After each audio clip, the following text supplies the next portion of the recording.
शिव कथा इसी को कहती है, भगवान शंकर की शरणागति इसी को कहते हैं, शिव तत्व इसी को कहते हैं।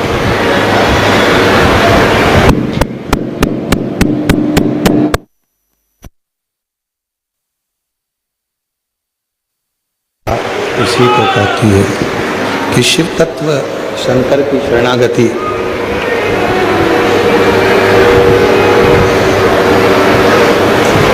भगवान विष्णु, भगवान नारायण,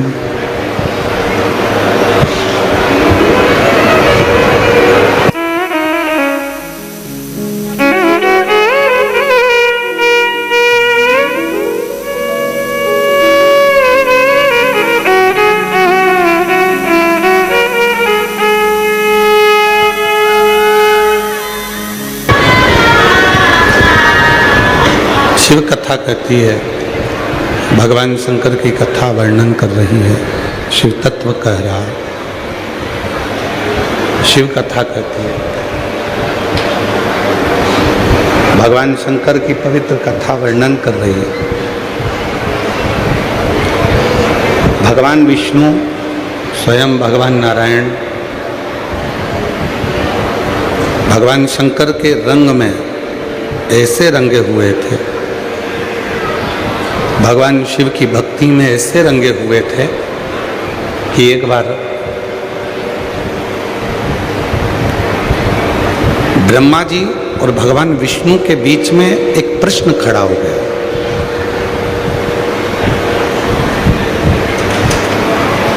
ब्रह्मा जी के मन में ये भाव उत्पन्न हो गया कि ये संपूर्ण सृष्टि का रचना करता है, ये संपूर्ण सृष्टि का रचना बस मैं ही कर रहा हूँ, बाकी का कोई नहीं कर रहा। इस सृष्टि की रचना करने वाला केवल हूँ तो मैं ही हूँ, बाकी का कोई दूसरा नहीं, कोई दूसरा रचना नहीं कर रहा। पर भगवान विष्णु उनको समझा रहे, भगवान नारायण उनको समझाने का प्रयास कर रहा है कि ये रचना केवल तुम्हारी नहीं है। जब तक शिव की कृपा ना हो, शंकर की करुणा ना हो, शिव की दया ना हो, तब तक ये रचना तुम्हारी हो ही नहीं सकती। दुनिया के लोगों को क्या लगता है कि घर चला रहा हूं तो मैं चला रहा हूं, दुकान चला रहा हूं तो मैं चला रहा हूं। उसी तरह ब्रह्मा जी के मन में भी संशय उत्पन्न हो गया था, ब्रह्मदेव के मन में भी संशय था। और ब्रह्मा जी के मन में संशय ये था कि इतनी बड़ी जो सृष्टि की रचना है ये केवल मैंने ही करी है, बाकी के कोई इस रचना को कर नहीं सकता। और कथा क्या कहती है, प्रभु आपकी कृपा से सब काम हो रहा, भोले आपकी कृपा से सब काम हो रहा है, करते हो भोले बाबा मेरा नाम हो रहा है, करते हो भोले बाबा मेरा नाम हो रहा है, प्रभु आपकी कृपा से सब काम हो रहा। कथा कहती है कि संपूर्ण जगत में भगवान विष्णु का चरित्र कहता है कि भगवान नारायण कहते हैं कि संपूर्ण जगत का पालन करता, संपूर्ण जगत का संहार करता और संपूर्ण जगत को साधने वाला यदि कोई एक है तो वो केवल शिव है। और ब्रह्मा जी उसको स्वीकार नहीं कर, ब्रह्मदेव उसको स्वीकार करने को तैयार, ब्रह्मा उसको स्वीकार नहीं कर। ब्रह्मा जी कहते हैं कि मैंने ही सृष्टि का निर्माण किया, मैंने सृष्टि की रचना करी, मैं ही सृष्टि का पालन करता हूँ, मैं ही सृष्टि का संहार करता हूँ, इसके सिवा कोई सृष्टि का संहार करता नहीं हो सकता, इसके सिवा कोई सृष्टि की रचना करता नहीं हो सकता। ब्रह्मा जी के मन में यह भेद होगा।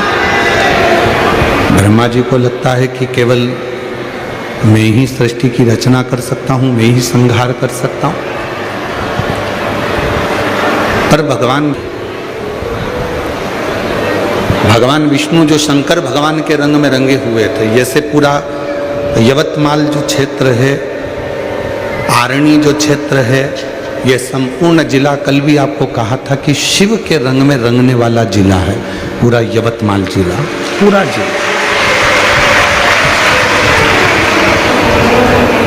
यहाँ का एक एक शिवालय, यहाँ का एक एक शंकर जी का मंदिर, एक एक शिव तत्व। और सबसे बड़ी खुशी की बात तो ये भी है कि यहाँ के जितने शिवालय हैं उसमें से आधे से ज़्यादा शिवालय स्वयंभू प्रकट शंकर जी है, स्वयं।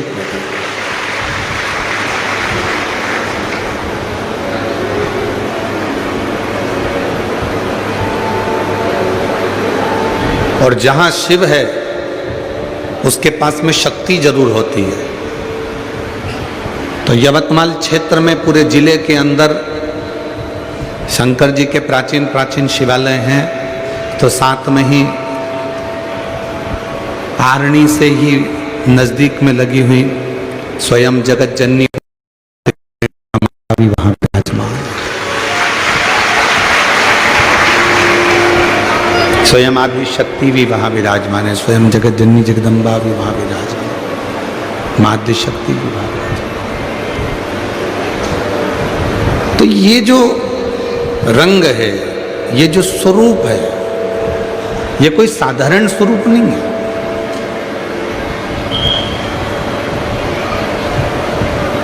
ब्रह्मा जी के मन में जो संशय था, ब्रह्मा जी के हृदय में जो संशय था कि ये संपूर्ण जगत में ही चला रहा हूँ, मैं ही संहार करता हूँ और मैं ही जन्म देने वाला हूँ और मैं ही चलाने वाला हूँ, तो भगवान विष्णु जिन भगवान शिव के रंग में रंगे हुए थे, भगवान शंकर के रंग में रंगे हुए थे, उन्होंने ब्रह्मा जी को भी इस रंग में रंगना चाहा। अभी आपको कथा में कहा, एक मित्र को यदि रंग लग जाता है तो वो दूसरे मित्र को लगा देता है, एक भाई को रंग लग जाता है तो वो दूसरे भाई को लगा देता है, एक बहन को रंग लग जाता है तो वो दूसरी बहन को रंग लगा देता है, पत्नी को रंग लगता है तो वो पति को लगा देती है।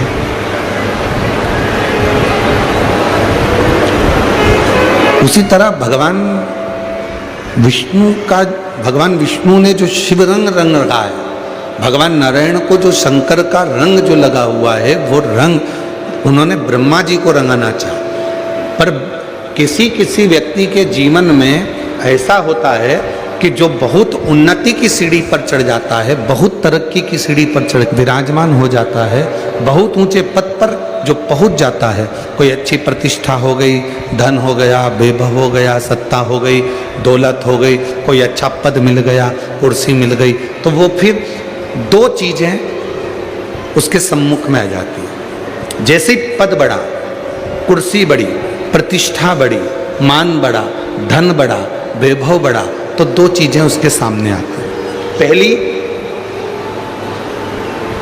उसके घर में जब भी कोई शुभ कार्य होगा, उसके घर में जब कोई शादी ब्याह फंक्शन कोई अच्छा कार्य होगा, तो पहला कार्य क्या होगा कि उसके घर में घर के लोग कम दिखेंगे और बाहर के लोग ज्यादा दिखेंगे।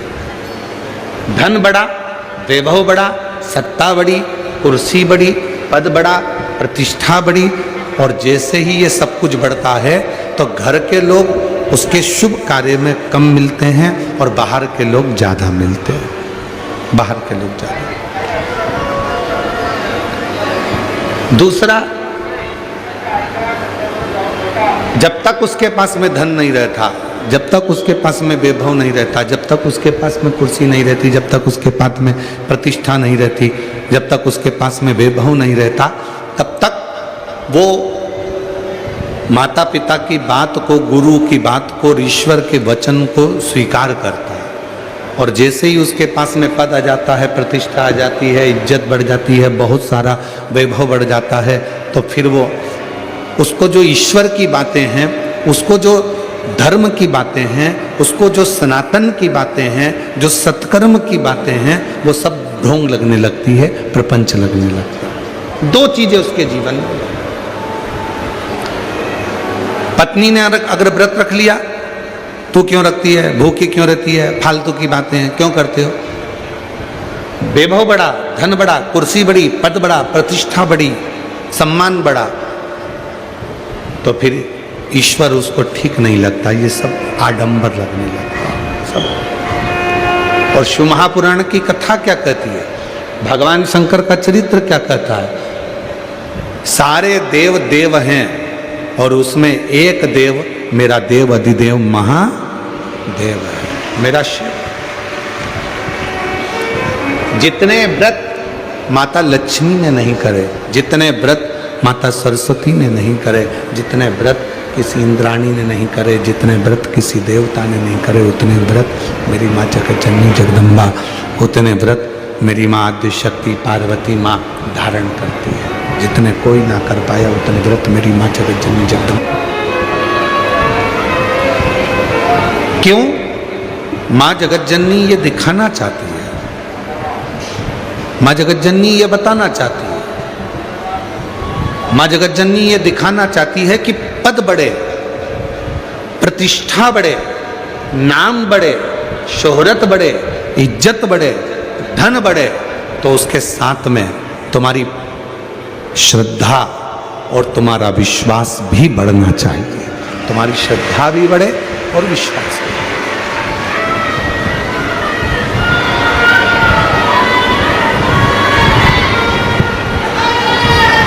हमें यहाँ का तो नहीं मालूम, हमें यहाँ का स्मरण नहीं है महाराष्ट्र का, पर हमारे मध्य प्रदेश में, हमारे सीहोर जिले में हमें वहाँ का स्मरण है कि जब नारी बच्चे को जन्म देती है, एक माँ अपने बच्चे को जब जन्म देती है, एक नारी जब बच्चे को जन्म देती है, घर पर जब उसको लेकर आते हैं उस नारी को, बच्चे को, तो उस नारी को जब बच्चे को, नारी को घर पर लेकर आते हैं तो उसके कमरे में, उसके कक्ष में थोड़ा सा कंडा जलाकर या अग्नि जलाकर अजवाइन की उसको धूप दी जाती है। उसके केश, उसके बाल, उसके कपड़े, उस पर अजवाइन की गंध दी जाती है, थोड़ी अग्नि जलाकर। यहाँ का नहीं मालूम हमको, पर यहाँ भी अगर हो सकता है कि कई माताएं हैं तो अगर जानती होंगी तो हो सकता है कि जब हॉस्पिटल से या बच्चे को लेकर माँ अपने घर में आती है, स्नान करती है, स्नान करने के बाद जो माँ बच्चे को जन्म देती है वो स्नान करती है तो उसके बालों में अजवाइन की गंध दी जाती है, उसके कपड़ों में अजवाइन की गंध दी जाती है। थोड़ा सी आग जलाई जाती है, कोयला या कंडा, फिर उसमें अजवाइन आदि डाली जाती है, उसमें गंध दी जाती है। इधर होता है क्या? जम के तो बोलो, होता है। हमने गुजरात में भी पूछा था तो उन्होंने भी कहा था वहाँ भी होता है। हम एक बार हरियाणा में भी पूछे थे, वहाँ भी होता है। महाराष्ट्र में पूछना रह गया था तो आपसे पूछ लिए। एक कथा मिलती है,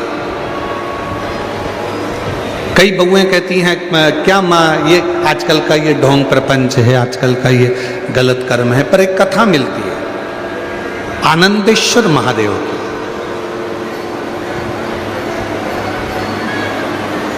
एक आनंदेश्वर महादेव की कथा मिलती है, बड़ी सुंदर कथा।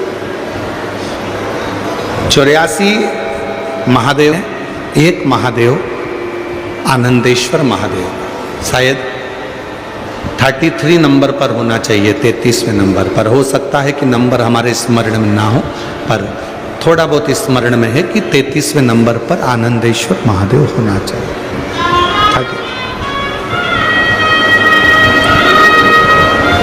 एक कथा मिलती है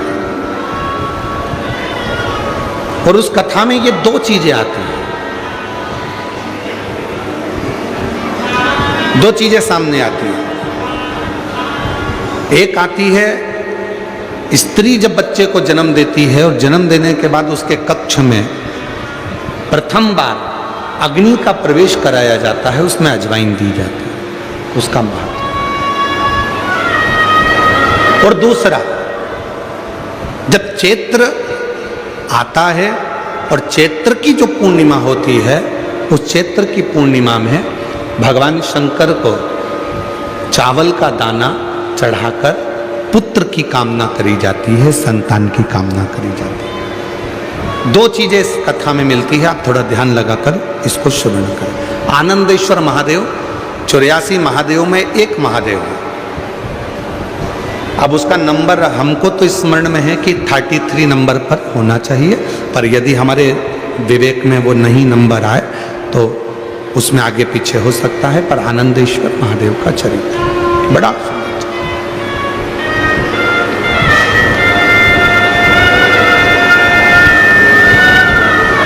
एक नगर में एक राजा हुआ जिनका नाम था अन्मित्र।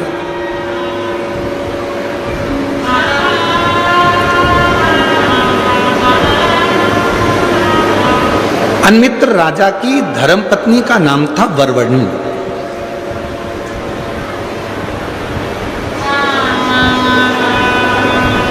वरवर्णी उनकी पत्नी थी। वरवर्णी एक पर्वत की बेटी थी।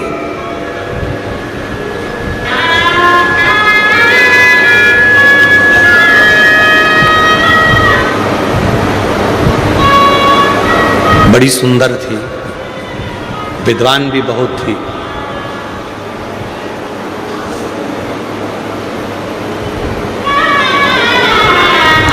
उसकी विद्वत्ता बड़ी श्रेष्ठ थी।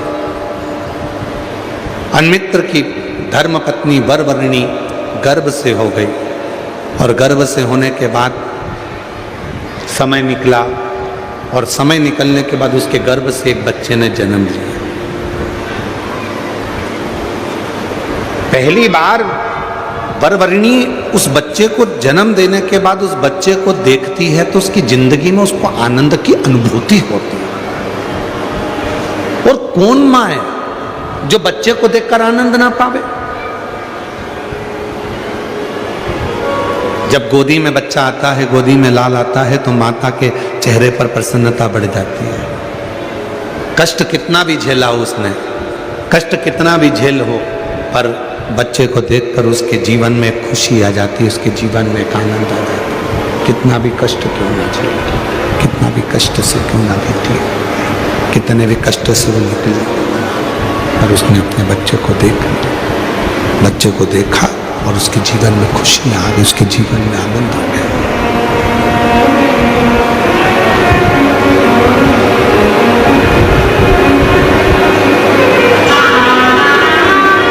महाराज वरवर्णी अपने पुत्र को देखती हैं, अपने बेटे को देखती हैं, तो उनके जीवन में एक आनंद का अनुभव होने लगता है, आनंद की अनुभूति होने लगती है। अब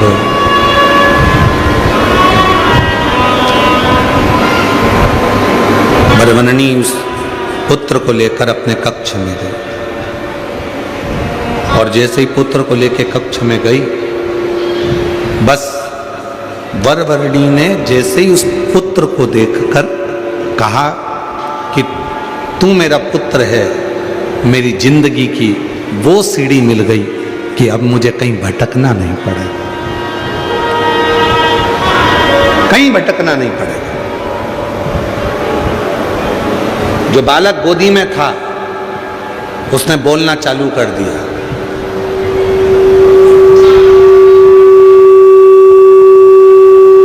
जन्म लिया बालक कभी बोलता नहीं, पर वो बालक बोल रहा है। जन्म लिया बालक बोलता नहीं, पर वो बालक बोल रहा है।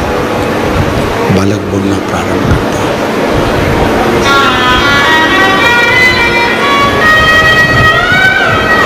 वरवर्णी ने तो सोचा था कि कभी कोई बालक बोलता ही नहीं है। वो बालक ने बोलना प्रारंभ कर दिया।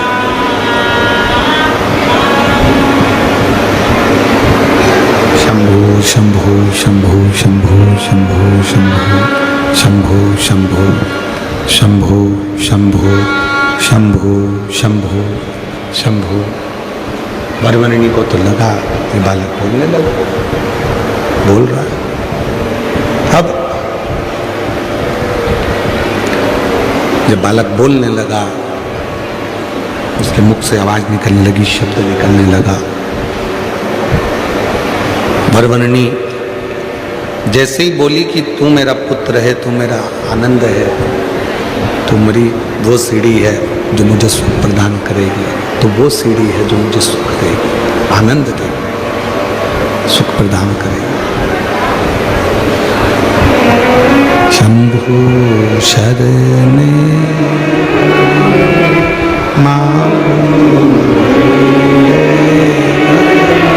दुख काटो दया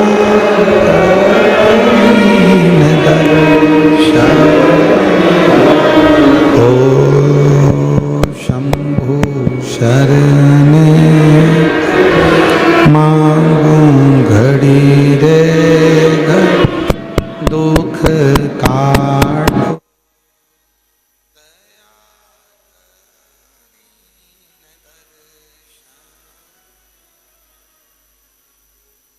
वर्णी को लगा, पुत्र बोलना प्रारंभ कर दिया और बेटे ने जैसे ही बोलना प्रारंभ करा, पुत्र ने जैसे ही बोलना प्रारंभ करा,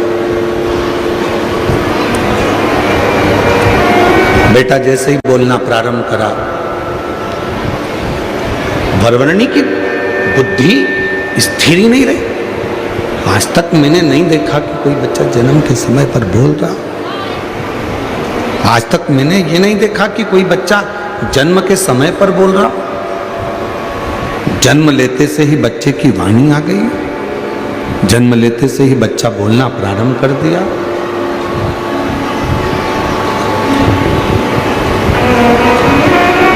ये विचार ही नहीं करा कभी जिंदगी में, क्या ऐसा हो सकता है? शिव कथा कर रही है, अवंतिका खंड, स्कंद पुराण, आनंदेश्वर महादेव की कथा वर्णन कर रही है।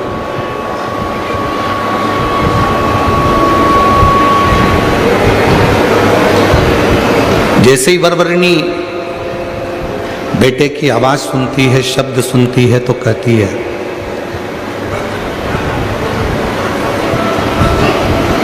तुम क्या कहना चाहते हो?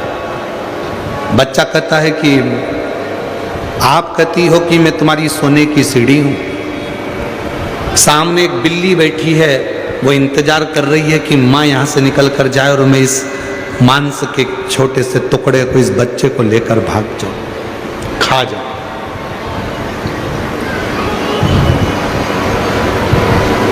आप कहते हो कि मेरे सोने की सीढ़ी है, बिल्ली भी इंतजार कर रही है कि ये मेरा भोजन है।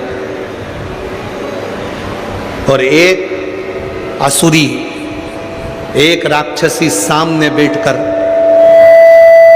मुझे झांक रही है, जातहरणी, जिसका नाम है जातहरणी। वो भी मुझे देख रही है, वो भी मुझे खाना चाहती, वो भी मुझे ले जाना चाहती। जातहरणी का मतलब मालूम है? एक असुर हुए थे, दुस्सह असुर। ब्रह्मा जी जब तप साधना कर रहे थे और तप साधना करने के बाद ब्रह्मा जी को जब बार बार उनको परेशान किया जा रहा था उस तप साधना में, तो एक असुर प्रकट हो गए थे जिसका नाम था दुस्सह। दुस्सह असुर की एक बेटी थी जिसका नाम था जातहरणी। जातहरणी का काम क्या था? जातहरणी को वर प्राप्त था कि 3 घर से बच्चों की चोरी करेगी। पहले घर से बच्चा चुराती थी, दूसरे घर में रखती थी, दूसरे घर का बच्चा उठाती थी, तीसरे घर में रखती थी, और तीसरे घर का बच्चा उठाती थी और उसका भोजन वो खुद करती थी।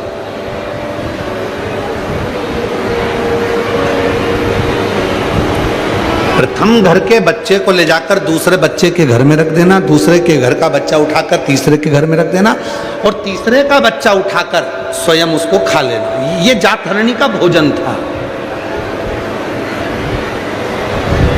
वो असुरी का भोजन ही यही था। वो जातहरणी असुरी का भोजन ही यही था।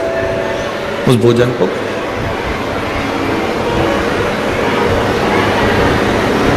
बड़ा आश्चर्य और बच्चे के मुख से सुनना। बच्चे ने कहा कि एक तरफ तो बिल्ली बैठी है, वो भी मुझे खाना चाहती है, और दूसरी तरफ जातहरणी है जो मुझे उठा कर ले जाना चाहती हो और एक तरफ तुम कहती हो कि तू मेरी सोने की सीढ़ी है। माँ बच्चे से उतना ही प्रेम करना चाहिए जितने बच्चा बिगड़े ना। बच्चे से उतना स्नेह करो। बच्चे को मोबाइल दो मना नहीं है, बच्चे को लैपटॉप दो मना नहीं है, बच्चे को शॉपिंग पर लेकर जाओ मना नहीं है, पर बच्चे से उतना स्नेह करना जिससे बच्चा आपका कहीं गलत संगत में ना चला जाए। पर आज के जमाने में तो लोग बच्चे को भी झूठ बोलना सिखा देते। एक बच्चा जिद कर रहा था, मम्मी जा रही थी किटी पार्टी में और बच्चा जिद कर रहा था मैं भी चलूंगा मैं भी चलूंगा। माँ ने कहा नहीं, तेरी पढ़ाई कढ़ाई में, एग्जाम कढ़ाई में, चल पढ़ने बैठ, अभी ट्यूशन वाले सर आते होंगे, चल कोचिंग कर पढ़। बच्चा कहने लगा नहीं मैं भी जाऊंगा मैं भी जाऊंगा। बच्चा जिद करने लगा। माँ ने 10 रुपए निकाले पर्स में से, बच्चे को दे दिए, ले टॉफी खा लेना, और कोई भी आए ना और पूछे तेरी मम्मी कहाँ गई तो कह देना पापा के साथ घूमने गई।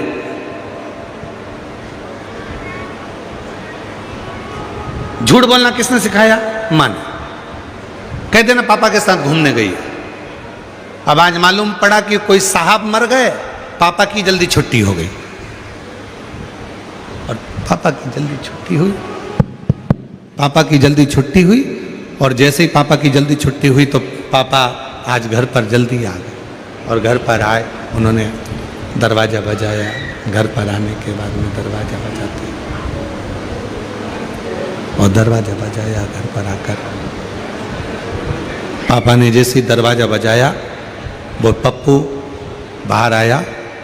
आकर उसने टॉफ़ी खा रहा था। पिताजी ने, पिता की आदत रहती है आते से पूछते क्या तेरी मम्मी नहीं दिख रही? आते से ही पूछेंगे तुमचा आई कठे, आई कहाँ है? तुरंत आते से पूछेंगे। और उसने तुरंत आते से पूछा क्यों तेरी माँ नहीं दिख रही, तेरी मम्मा नहीं दिख रही?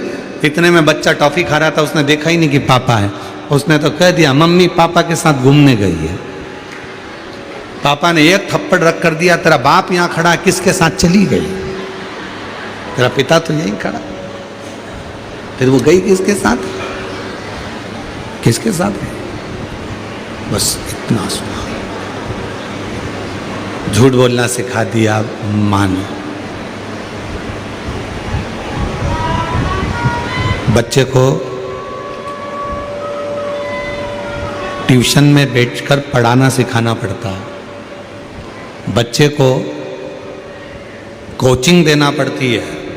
केवल एक मोबाइल ऐसा होता है कि किसी बच्चे को मोबाइल की कोचिंग नहीं देना पड़ती है। बच्चा पैदा होने से पहले मोबाइल चलाना सीख जाता है, गर्भ में रहता है, और डॉक्टर कह देते हैं बेड रेस्ट, तो माँ दिन भर मोबाइल लेकर बैठी रहती है और बच्चा अंदर देखता रहता है, ऐसे खोलना है, ऐसे चलना है, व्हाट्सअप ऐसे चलाना है, इंस्टाग्राम ऐसे चलाना है, फेसबुक ऐसे चलाना है, ऐसे यूट्यूब चलाना है, ऐसे ये करना है। बच्चा अंदर बैठे बैठे बैठे बैठे सब सीख जाता है। फिर माँ उस बच्चे को सिखाती कुछ नहीं है, उसको अन्य पढ़ने की कोचिंग देगी, अन्य चीज की कोचिंग देगी, पर माँ मोबाइल की कोचिंग अपने बच्चे को नहीं देती है। बच्चा खुद गर्भ में रहकर मोबाइल चलाना सीख जाता है। अभिमन्यु जैसे, अभिमन्यु चक्रव्यूह में जाना सीख गया, पर आधे में माता सो गई तो नींद में बोलना ही निकलना नहीं सीखा।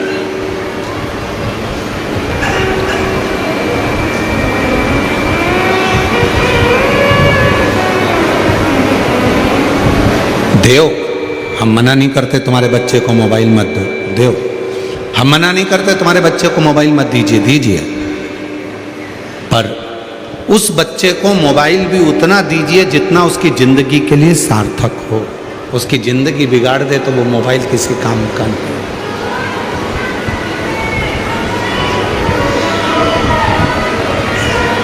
देव मना नहीं है, पर उसकी जिंदगी ना बिगड़े, उसका जीवन सार्थक हो जाए, उसके जीवन में कभी उसको कष्ट ना हो, उतना दीजिए। शिव कथा करिए, भगवान शंकर का चरित्र करा। मैंने तेरे ही भरोसे बाबा, तेरे ही भरोसे हवा बीच उड़ती जावांगी बाबा, डोर तो छड़ी नाम कटी जावांगी। भोले मैं तेरी कथा, शंभू मैं तेरी कथा, हवा बिच उड़ती जावांगी बाबा, डोर हत्तो छड़ी नाम कटी। शिव कथा कर रही है, भगवान शंकर का चरित्र कह रहा। उस जातरणी में वो बच्चा कह रहा है, एक तरफ बिल्ली बैठी है, एक तरफ जातरणी बैठी है, एक तरफ तुम बैठी हो, तुम कह रही हो कि ये मेरा पुत्र है, तुम कहती हो कि ये मेरे सोने की सीढ़ी है, ये स्वर्ण सीढ़ी। वो जातरणी मुझे देख रही, माँ तुम मुझसे प्रीत मत रखो।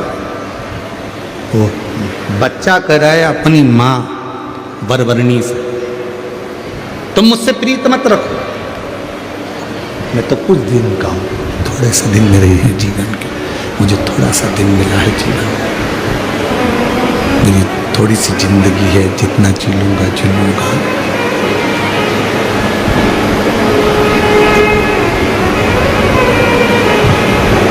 ये छोटा सा जीवन मुझे मिला, छोटा सा जीवन, तुम मुझसे प्रीत ना रखो, तुम मुझसे प्रीत मत रखो।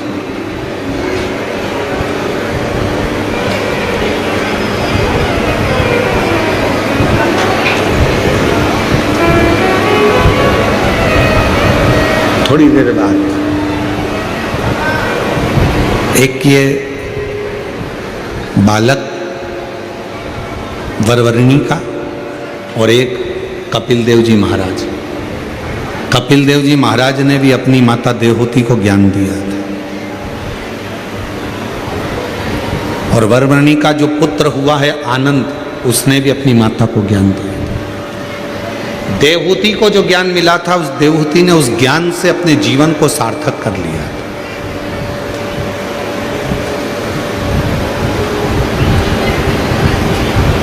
देवहूति ने उस ज्ञान से अपने जीवन को सार्थक कर लिया था कि मेरे बेटे ने मुझको ज्ञान दिया।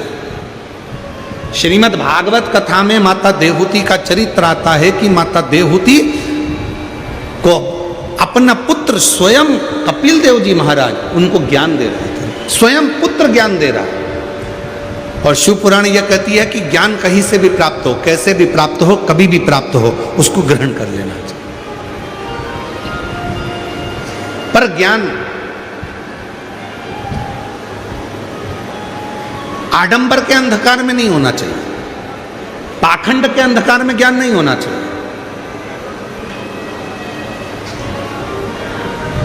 आज दुनिया चमक देखकर जगह जगह चली जाती है और उसको मालूम नहीं है कि इस चमक से एक ना एक दिन उसके नेत्र खराब हो सकते हैं। क्यों किसी आडंबर में फंसते हो, क्यों किसी पाखंड में जाते हो? जब राम कथा में माता कौशल्या जी ने राम जी के लिए भाग्य पूछा था, तब शंकर भगवान ने मना कर दिया था कि मैं किसी का भाग्य नहीं बताता, मैं भाग्य बताता नहीं हूं। शंकर जी ने कहा था मैं भाग्य बना देता हूं पर बताता नहीं हूं। जब माता यशोदा जी ने भगवान शंकर से पूछा था कि मेरे पुत्र कृष्ण का भाग्य बता दो, तब भगवान शंकर ने कहा था मैं किसी का भाग्य बताता नहीं हूं, मैं भाग्य बना देता हूं। शिव भगवान शंकर की शिव पुराण भगवान शंकर पर चढ़ाया गया एक लोटा जल, भगवान शंकर का भजन, भगवान शंकर का स्मरण, भगवान शंकर की कथा, भगवान शंकर का मंत्र जाप, श्री शिवाय नमस्तुभ्यम, ओम नमः शिवाय, नमः शिवाय। ये तुमको भाग्य बताएगा नहीं, पर भाग्य तुम्हारा बना देगा। ये भाग्य बनाए।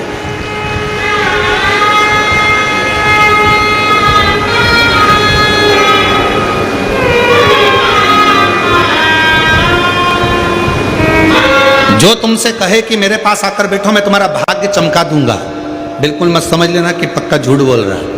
जो तुमसे बोले कि मेरे पास आना मैं तुम्हारा भाग्य बना दूंगा, समझ लेना झूठ बोल रहा है। कहीं मत जाओ, सारी समस्या का हल एक लोटा जल। जम के बोलो, सारी समस्या का हल।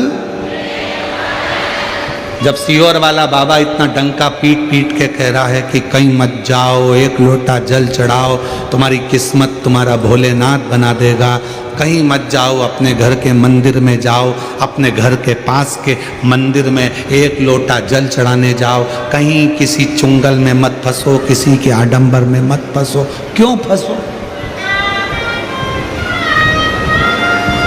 और फिर मिलते हैं वो नासिक जैसा महाराज, फिर मिला वो ऐसा भाग्य बताने के चक्कर में ना जाने कितनों की जिंदगी को बर्बाद कर कर बैठ गया।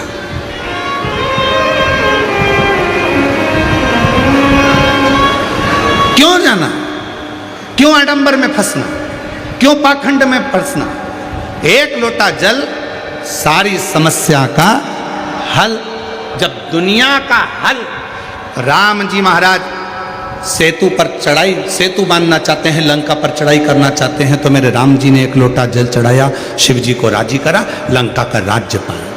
मेरे भगवान कृष्ण के घर में जब 16,108 रानियां थी, संतान का सुख नहीं हुआ, तो गर्गाचार्य बाबा से पूछा कि मैं क्या करूं जिससे मुझे संतान हो। गर्गाचार्य बाबा ने कहा शिव जी की साधना करो, एक लोटा जल चढ़ाओ। एक एक रानी के साथ में 11-11 दिन तक बैठकर भगवान कृष्ण ने 16,108 रानियों के साथ बैठकर शिव जी की साधना करी, और उनके घर में 1,77,186 बच्चे हुए। शिव की कृपा से, शंकर की करुणा से, शिव की दान, शंकर की साधना से। राम जी शिव जी की साधना करते, भगवान कृष्ण शिव की साधना करते। ऐसा कोई देव बता दो जो भगवान शंकर की साधना नहीं करता। भागवत पुराण, अग्नि पुराण, नर्मदा पुराण, पद्म पुराण, जितनी पुराण उठाकर देखना, सारी पुराणे उठाकर देखिए, और जितने चरित्र उठाकर देखना उतने चरित्र उठाकर देखिए। कोई एक देवता का नाम बता दो जो शंकर भगवान के शिवलिंग की पूजन नहीं करता हो। कोई एक देवता का नाम बताना जो शंकर भगवान के शिवलिंग की पूजन नहीं करता। सूर्यदेव शिव की पूजन करते हैं, चंद्रदेव शिव की पूजन करते हैं, राहु शिव की पूजन करते हैं, शनि शिव की पूजन करते हैं, केतु शिव की पूजन करते हैं, मंगल शिव की पूजन करते हैं, बुध शिव की पूजन करते हैं, पृथ्वी शिव की पूजन करती है, आकाश पृथ्वी की शिव की पूजन करता है, जल शिव की पूजन करता है। 20 लाख योनि, 84 लाख योनि में से 20 लाख योनि वृक्ष की है, पत्तियों की है, पौधों की है, इन पौधों की, इन वृक्षों की है 20 लाख योनि। ए भाई, खींच खींच के बोलना पड़ रहा है, कब तक खींच के बोलेंगे, गला दुख रहा है। 20 लाख योनि वृक्ष की है, 20 लाख योनि पौधों की है, और वो 20 लाख योनि पौधों की, वो पौधे भी शिव की साधना करते हैं, शिवलिंग की उपासना करते हैं,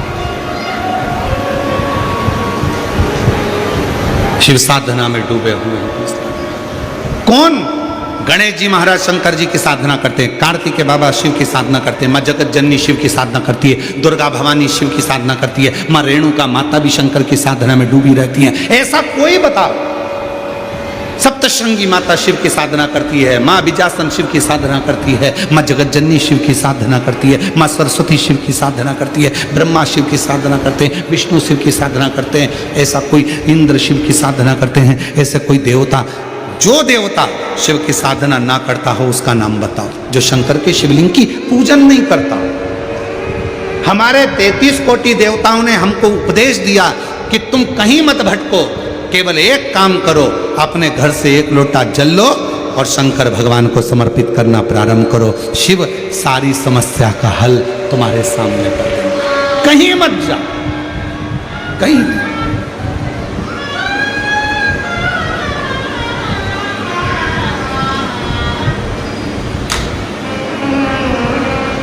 तुझ में राम, मुझ में राम, सब में राम समाया है, जित देखो उत राम की ही माया है। सब में राम समाया, कोई अलग, सब में। जहाँ देखो वही राम है।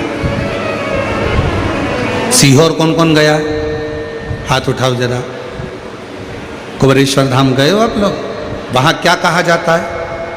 कंकर शंकर। क्या कहते हैं? कंकर शंकर।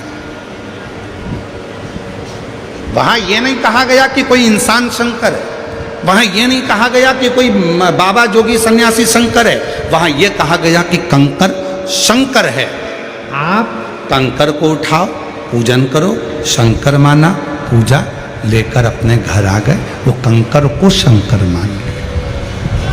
कंकर को शंकर, फिर ना कोई विचार, ना कोई सोच, ना कोई दृष्टि।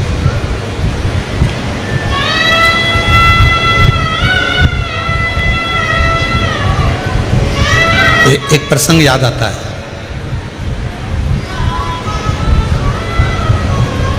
एक लड़का एक लड़की से कहता है, मैं तुझसे इतना प्रेम करती हूँ, इतना प्रेम करता हूँ, मैं तुझे इतना प्रेम करता हूँ कि हर जगह जिसे देखूं मुझे तू ही नजर आती है।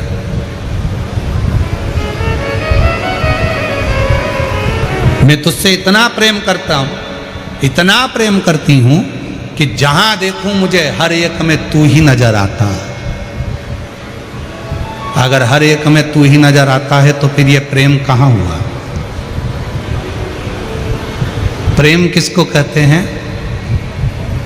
कि तेरे सिवा कोई और नजर ना आए तो समझ लो कि प्रेम हुआ है। अरे और लोग क्या कहते हैं?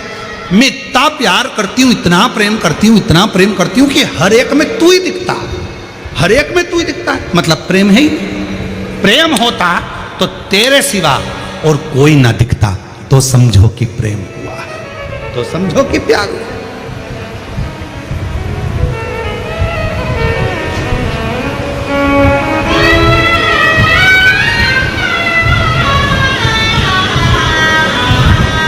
राम में भी शिव दिखे, कृष्ण में भी शिव दिखे, हर एक में शिव दिखे।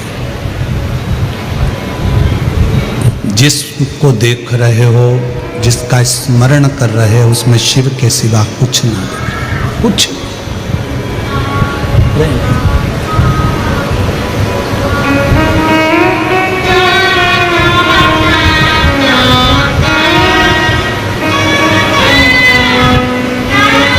दूसरा दिखे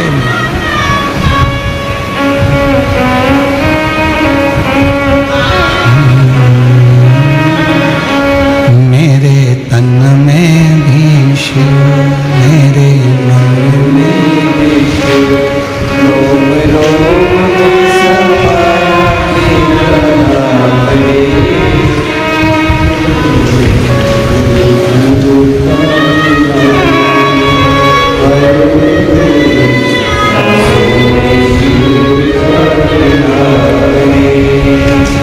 मेरे तन में भी शिव, मेरे मन में।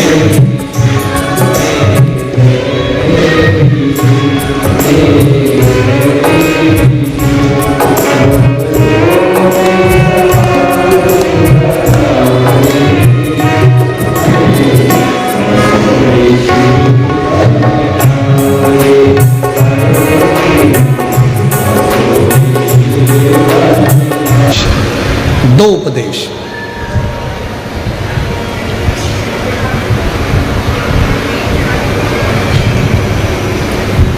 देवहूति माता उपदेश सुनती हैं तो भक्ति में डूब जाती हैं, और बरबरणी उपदेश सुनती है अपने पुत्र का तो क्रोध से भर जाती है, और क्रोध से भरकर वो अपने पुत्र को प्रसूति कक्ष में ही छोड़ देती है, प्रसूति कक्ष में छोड़ देती है, उसको छोड़कर वापस चली जाती है, बस अपने कक्ष में वापस चली जाती है।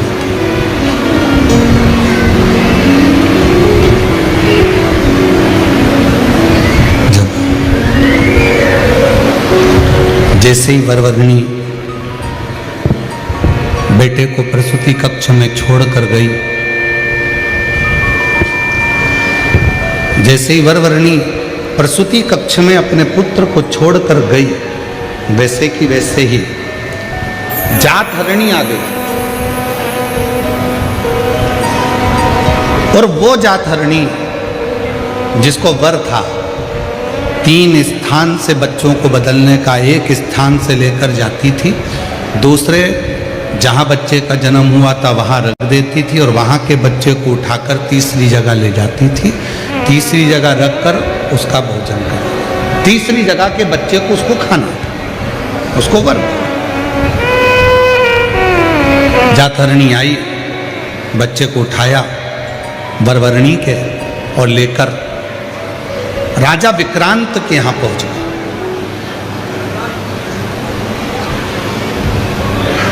जहां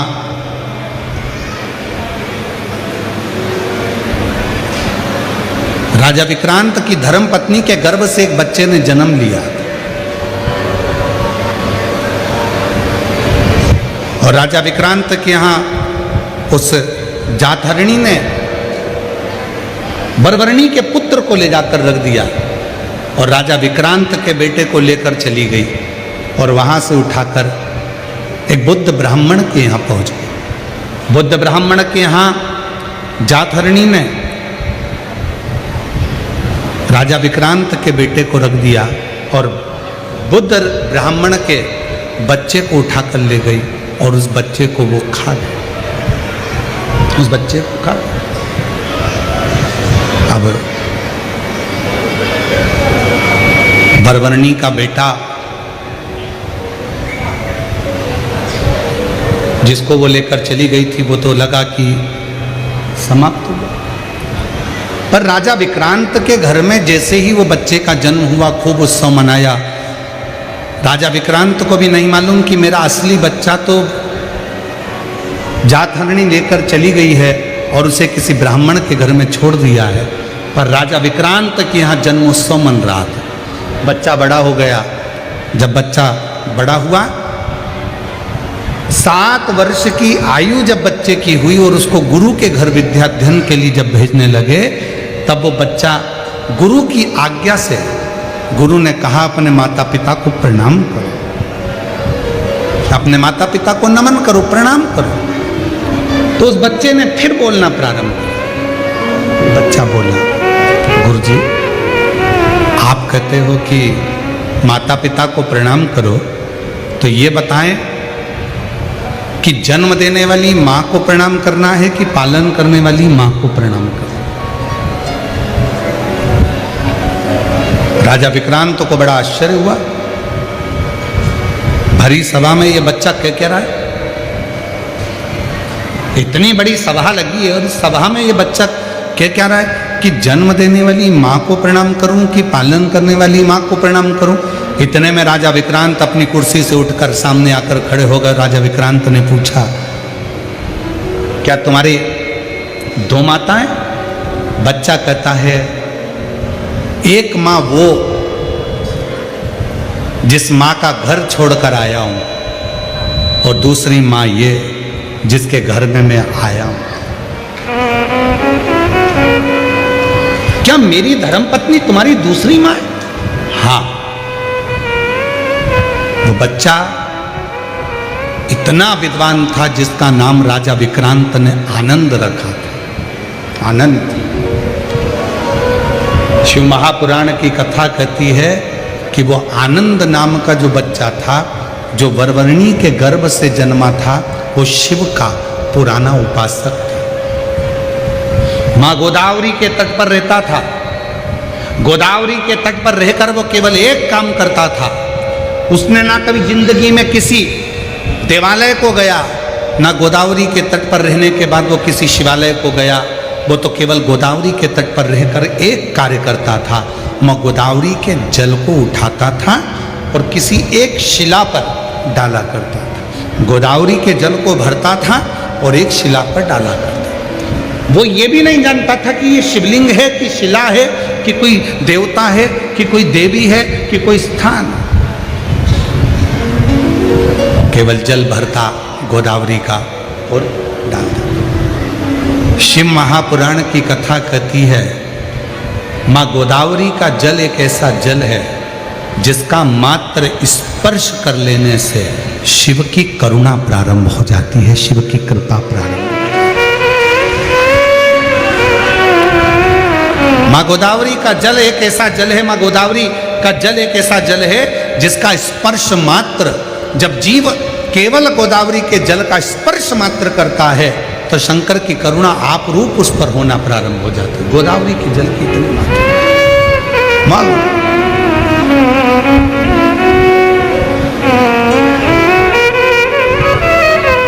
और महाराष्ट्र वालों को तो बड़ी कृपा है माँ गोदावरी की, आप लोगों पर तो बड़ी करुणा और कृपा माँ गोदावरी की बनी ही रहती है कि नित्य आपके आसपास में गोदावरी माँ का जल स्पर्श होता ही रहता है। आनंद पूर्व समय में, पूर्व जन्म में गोदावरी के तट पर रहते थे, गोदावरी का जल लेकर एक शिला पर डाला करते थे, गोदावरी का जल भरकर शिला पर डाला करते थे। उनके स्मरण में नहीं था कि ये शिवलिंग है, शिला है, पाषाण है, पत्थर है, क्या है, बस गोदावरी का स्पर्श होता था और वो जल समर्पित होता था।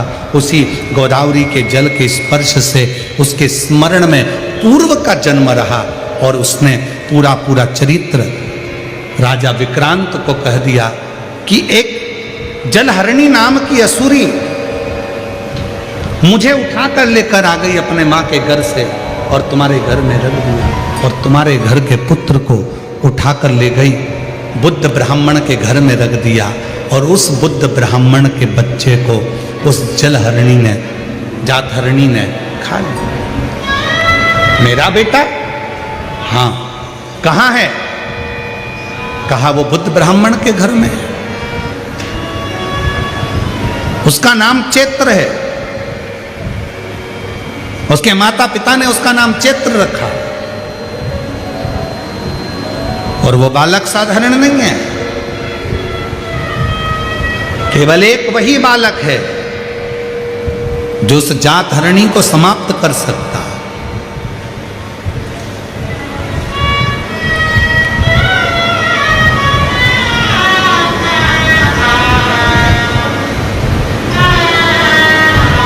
राजा विक्रांत उस बच्चे का कहना मानकर बुद्ध ब्राह्मण के घर पहुंच गए, और बुद्ध ब्राह्मण के घर जाकर कहा कि महाराज ब्राह्मण देवता, आपके घर में जो पुत्र है ना वो मेरा पुत्र है, मेरा पुत्र, मैं राजा विक्रांत, मेरा बेटा आपके घर में है। बुद्ध ब्राह्मण ने कहा यदि वो आपका बेटा है तो मेरा बेटा कहाँ गया? तो कहा उसको तो जातहरणी खा गई, जातहरणी खा गई। जैसे ही अपने पिता बुद्ध ब्राह्मण को दुखी देखा तो चैत्र उठा और उठते से ही एक कुश का भाग लेकर दौड़ पड़ा उस जातहरणी को मारने के। जातहरणी हाथ जोड़कर खड़ी हो गई, तुम मुझे मत मारो। जिस घर में बच्चे का जन्म होगा उस घर में यदि अग्नि का प्रवेश होगा या लोहे का कोई सामान, लोहे की कोई कील, लोहे का कोई पदार्थ, उस जन्म लेने वाली, उस जन्मे हुए बच्चे को जिस कक्ष में रखा जाएगा उस कक्ष में अगर लोहे का कोई सामान होगा या उस कक्ष में अग्नि का प्रवेश होगा तो मैं उस कक्ष में कभी प्रवेश नहीं करूँगी। उस दिन से नियम है, बच्चे को लेकर जब माँ अपने कक्ष में आती है, स्नान करती है, तो उसको बालों को सेकने के लिए अग्नि दी जाती है, धूप दी जाती है, जिससे वो जातहरणी इसके घर में प्रवेश न करे, कक्ष में प्रवेश न करे। चैत्र ने छोड़ा, जातहरणी ने एक वर और मांग लिया, जब आप मुझे इतना वर दे रहे हो तो संसार में कितनी नारियां हैं, संसार में कितनी माताएं, मैं जानती हूं कि मैं जातहरणी हूं, मैं बच्चों को खा जाती हूं, पर संसार में ना जाने कितनी माताएं, कितनी नारियां हैं, उनका गर्भ नहीं है, उनके गर्भ से संतान नहीं, उनके गर्भस्थता नहीं। तब कहा मैं चैत्र आज वर देता हूं, शिव की आज्ञा का मैं अनुमोदन करने वाला शिव को भजने वाला, शंकर की स्तुति करने वाला, और जिस आनंद ने ये सारी लीला सुनाई है उसके साक्षीकरण कर कर मैं वचन देता हूं, यदि कोई नारी, कोई स्त्री श्वेत अक्षत, श्वेत पुष्प चैत्र पूर्णिमा के दिन शिव को समर्पित करती है, उसके गर्भ से संतान जरूर होती है। वो बिना संतान के रह नहीं सकती, उसको संतान की प्राप्ति जरूर। और साधुता है पूरे आरण्य वासियों को कि वो चैत्र की पूर्णिमा, यदि आप लोग नेट पर सर्च करेंगे, गूगल पर सर्च करेंगे तो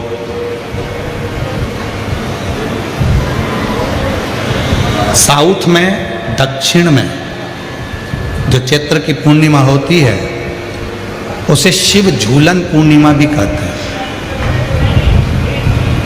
दक्षिण में कल भगवान शंकर को झूले में शिवलिंग को रखकर झुलाया जाता है। कल की जो पूर्णिमा है चैत्र की, उसको शिव झूलन पूर्णिमा भी कहते हैं दक्षिण। कल हनुमान जी की जन्मोत्सव की पूर्णिमा चैत्र। संपूर्ण देशवासियों को, संपूर्ण सनातनियों को श्री हनुमान जी महाराज के प्रागट्य की बहुत बहुत बधाई हो। शिव जी का अंश स्वरूप भगवान श्री हनुमान जी महाराज प्रकट हुए कल चैत्र। जैसे बैसाख और ज्येष्ठ 2 महीने ऐसे होते हैं जिन 2 महीने के किसी भी 2 प्रदोष पर यदि अनार का पुष्प शंकर भगवान को समर्पित करा जाता है, भगवान शिव जी को अगर अनार का पुष्प समर्पित करा जाता है तो संपदा की कमी नहीं होती, कभी वैभव की कमी नहीं होती। केवल 2 महीना ऐसा होता है, एक होता है बैसाख का महीना, एक होता है ज्येष्ठ का महीना। ये 2 महीने में कभी भी कोई सी भी 2 प्रदोष, किसी भी 2 प्रदोष को ले लो और उसमें अनार का फूल, जो अनार का फल लगता है उसमें फूल भी लगता है, अनार का यदि पुष्प, एक ही पुष्प यदि शंकर के शिवलिंग को समर्पित करा जाए तो कभी, हम तो यहाँ तक कहेंगे कि कोई बहुत छोटे से छोटा व्यक्ति है, भले हाथ गाड़ी चला रहा है, ठेला गाड़ी चला रहा है, रिक्शा चला रहा है, उसके पास धन नहीं है, बहुत कमज़ोर है, पैसा नहीं है, बहुत तकलीफ में है, बहुत दुखी है, तो हम तो उससे कहेंगे कि या तो बैसाख के महीने में या ज्येष्ठ के महीने में कोई भी 2 प्रदोष को अनार का पुष्प यदि वो समर्पित कर देता है तो निश्चित है उसके घर में वैभव संपदा बढ़ना प्रारंभ हो जाती है, कार्य में उन्नति है। एक पत्र है, अच्छा है,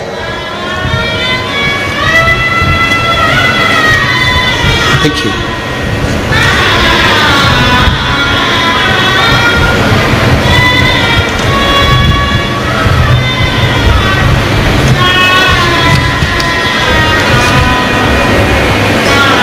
मेरा नाम शेष कला साहेब राव, यशवंत पत्ता, बालतूर, रेलवे तहसील, पुसद, जिला यवतमाल। मेरा मोबाइल नंबर ये है।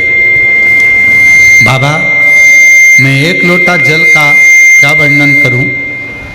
मेरा बेटा वैभव साहेब राव यशवंत 5 साल से सरकारी नौकरी की तैयारी कर रहा था, लेकिन उसका पेपर तो निकल जाता था पर उसका ग्राउंड नहीं निकल रहा था, 1-2 मार्क से रह जाता था।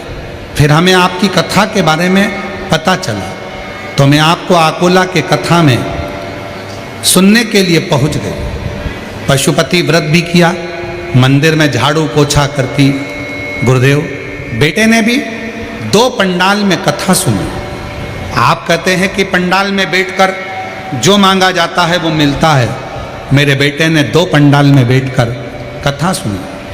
पशुपतिनाथ का व्रत भी मेरे बेटे ने करा। और आप कहते हो मेहनत को 4 गुना करो, मेरे बेटे ने मेहनत को भी 4 गुना किया। और 23/1/2025 को मेरा बेटा SSC GD CRPF में सिलेक्ट हो गया। मैं बाबा को यहाँ धन्यवाद देने के लिए आई हूँ। कहीं बैठी हो? मेरा नाम शेष कला साहेब राव यशवंत, पता बालतूर, रेलवे तहसील पुसद, जिला यवतमाल। कहीं बैठे हो तो आ सकते। एक पत्र और बड़ा सुंदर।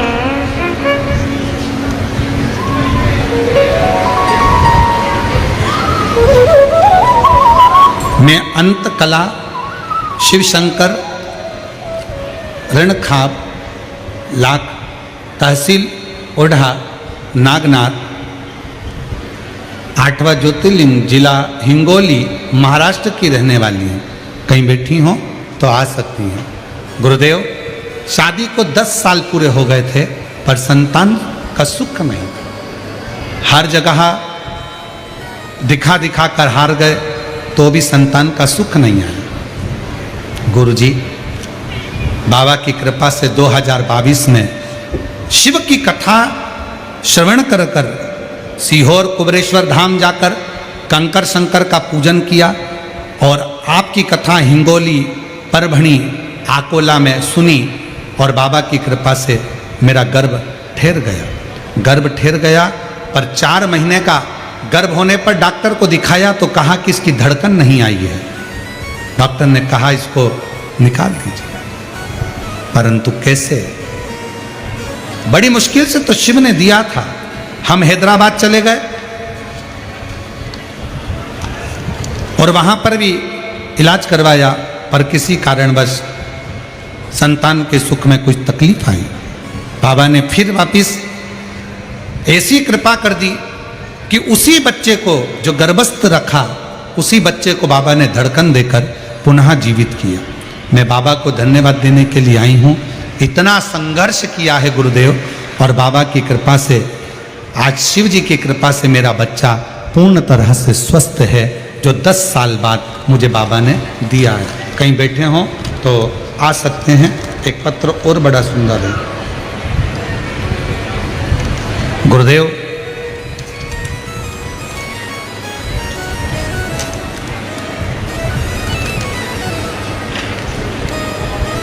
मेरा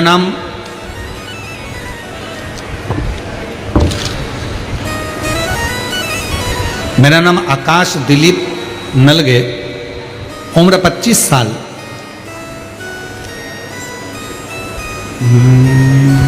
पढ़ के बताओ जरा क्या लिखा है। दिगरासा, जीजा माता नगर, तहसील दिगरासा, जिला यवतमाल के रहने वाले हैं। कहीं बैठे हों तो आ सकते हैं। मैं आकाश की माँ हूँ।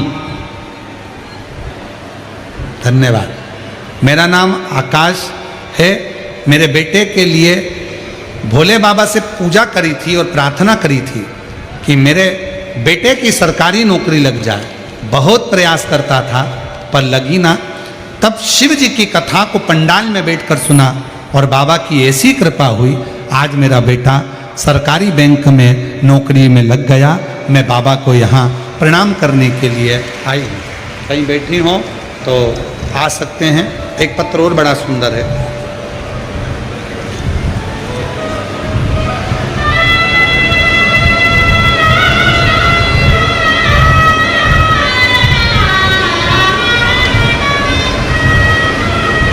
दीपाली ज्ञानेश्वर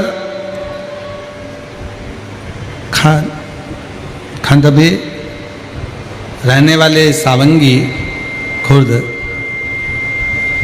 दिग्रस जिला यवतमाल महाराष्ट्र की रहने वाली हूँ। मेरी छाती में एक गठान हो गई, 3 गठान हो गई थी। उस गठान को डॉक्टर ने निकाला और उसको लैब में भेजा।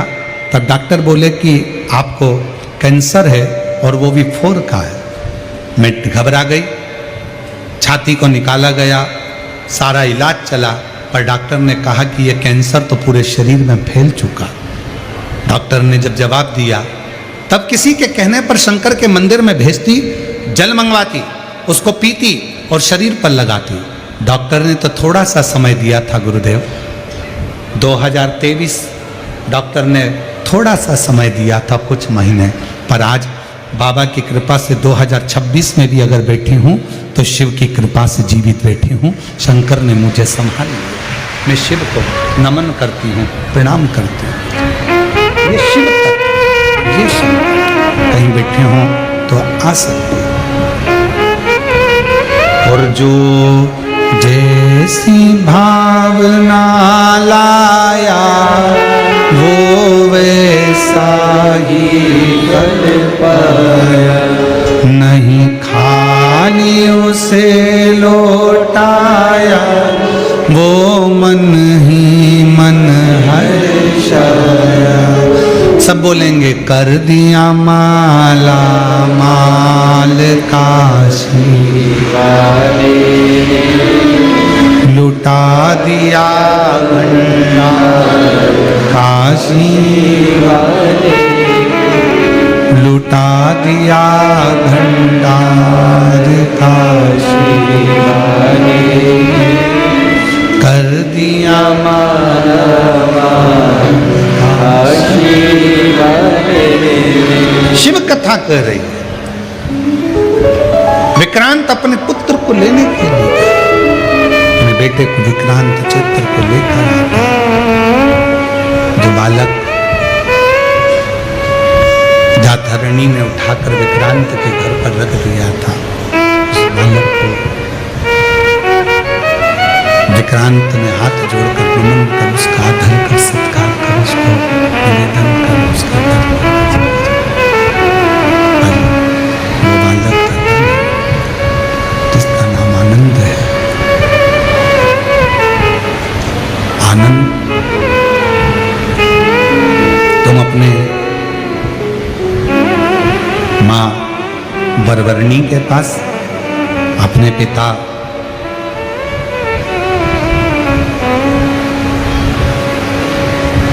अन्मित्र के पास जा सकते हो।